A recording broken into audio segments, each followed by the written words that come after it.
방금 본 이 집을 월 6만 원에 거주할 수 있다면 믿으시겠습니까?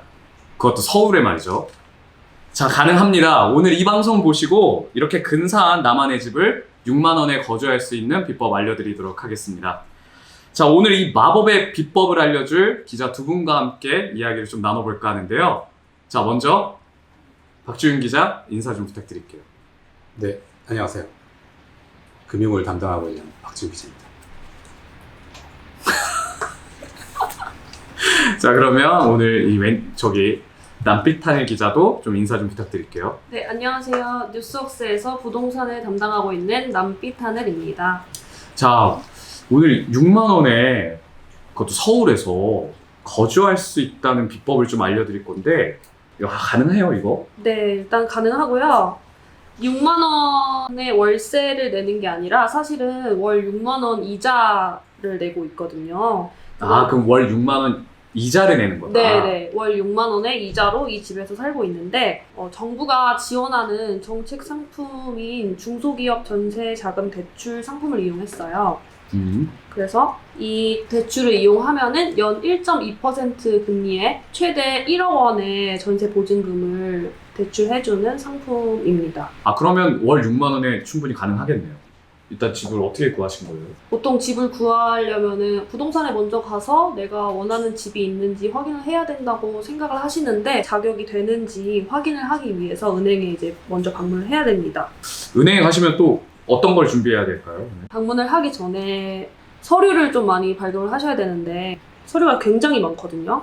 그래서 제가 한번 읊어볼까요? 네네. 본인이 직접 발급하셔야 되는 서류가 신분증, 그리고 주민등록 초본, 가족관계증명서, 고용보험 피보험 자료 이력 계약서, 건강보험 자격 특징 확인서, 사례보험 가입 확인서가 있고요. 그리고 회사에서 발급을 해줘야 되는 서류가 사업자 등록증, 주업종 코드 확인 자료, 재직증명서, 근로소득 원천 징수 영수증, 월별 급여 명세서를 발급하셔야 됩니다. 아, 그럼 준비해야 되는 서류 되게 많은데요?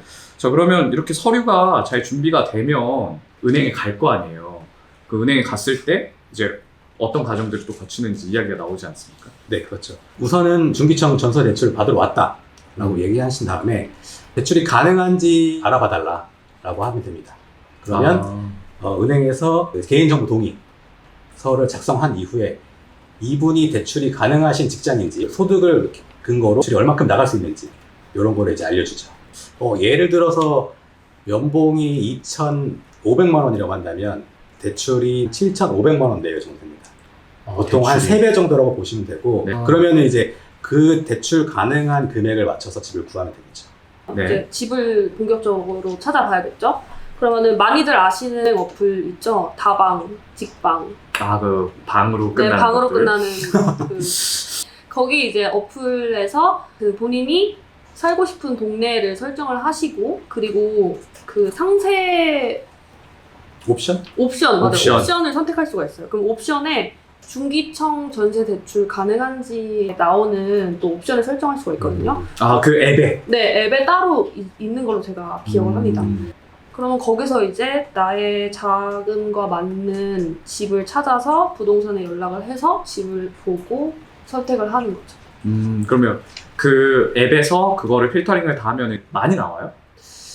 거의 없다고 할 수 있죠. 거의 없어요. 그럼 어떻게 해요? 거의 없으면. 있기는 있는데 이제 내가 갖고 있는 돈이랑 맞지 않는다거나 아니면은 뭐 회사랑 너무 먼 곳이라던가 약간 만지증이라든지. 네, 거의 이제 매물들이 원룸밖에 없더라고요. 저는 최소 투룸 이상을 원했는데 네. 그러니까 뭐 매물은 많지만 저한테 맞는 매물은 많이 없었던 거죠.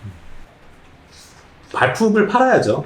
그쵸. 발품을 집을 구할 팔아야죠. 때. 네. 발품 안 팔면은 집 못 구해요. 발품이 중요하죠. 그렇죠. 부동산도 발품을 팔아야 되고 은행도 영업자마다 좀 다를 수 있어서 은행도 발품을 팔아야 됩니다. 그 정도 각오가 되신 분만 월 6만 원에 사실 수 있는 거예요. 그러면 이 좀 조건이나 기준도 약간씩 다 다르다고 하던데 약간 그거에 대해서도 좀 얘기를 해주셨으면 좋겠는데 근데 그게 어떤 의미인지 좀 얘기를 해주셨으면 좋겠네요. 내가 1억 원을 받겠다 하는 그 임대인이 내놓은 집이라면 100% 상품을 이용하면 1억 원에 다 대출을 해주는 거고 그런데 80% 상품이면 1억 원에 80%인 8천만 원만 빌릴 수가 있는 거예요.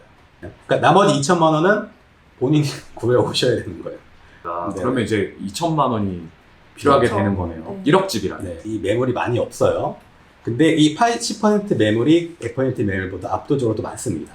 그래서 이 대출을 이용하려면 최소 거의 1년 정도는 현 직장에 다녔다는 것이 필요하기 때문에 그 1년 동안 본인이 한 100만 원 정도는 꾸준히 저축을 해서 모자르면 부모님께 살짝 빌리든지 그쵸. 그렇게 해야 될 것 같습니다. 궁금한 게 있는데, 네네네. 자, 그럼 80% 집은 조금 있다는 거죠? 네, 그렇죠. 자, 그럼 100%랑 80%에 왜 이렇게 매물 차이가 좀 발생이 될까요? 제가 한번 설명 네. 해볼게요. 100% 상품은 임차인, 즉 이제 세를 내서 사는 사람이 2년 뒤 전세 계약이 만료됐을 때 그 돈을 직접 내지 않아도 돼요. 직접. 집주인이 퍼센트 상품은 임대인이 채무자가 될 수가 있어요. 임대인이 채무자가 됩니다. 채무자가 될 수 있습니다. 원래 전세 대출을 내주고 나서 2년 뒤에 바로 임차인한테 돌려줄 수 없는 경우가 많아요. 다른 곳에 투자했다든지. 그래서 이 상품 같은 경우에는 임대인이 2년 전세 계약 만료 시점에서 2차 보증금을 무조건 마련해야 돼. 만약 마련하지 않으면 임대인이 채무자가 됩니다. 임차인은 2년 뒤에 나가면 돼요. 예. 전세금 반환의 의무가 임대인에게 있다는 거예요. 그러니까 임대인 입장에서는 내주고 싶지 않을 것 같아요. 그렇죠. 솔직히.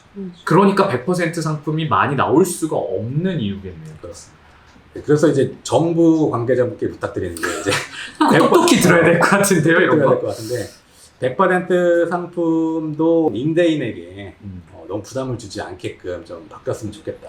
이게 진짜 똑똑히 들어야 될 게 실제 이거를 사용하고 있는 사람들이 오히려 역으로 피해가 가거든요. 2천만 원이라도 못 모았다.